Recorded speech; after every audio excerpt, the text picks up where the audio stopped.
Un premier moule à gâteau est rempli aux 2/11, c'est-à-dire qu'il reste 2 parts sur 11.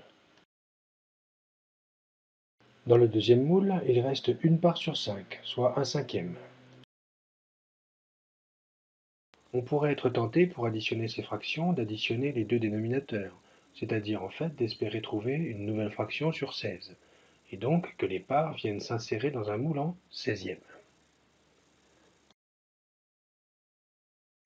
Je vais donc déplacer pour les regrouper les 2/11 et le 1/5. Puis je vais me placer au-dessus pour mieux vous montrer quelque chose.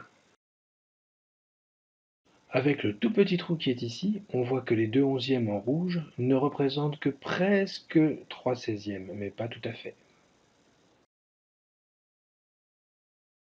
Et de l'autre côté, le 1/5 en bleu, lui, représente un peu plus de 3/16, mais pas un nombre entier de 16e.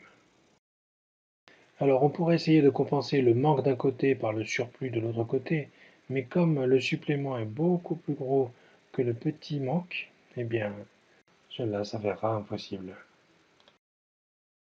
Cela signifie que nos 2/11 additionnés à notre 1/5 ne peut pas s'exprimer en un certain nombre de 16e.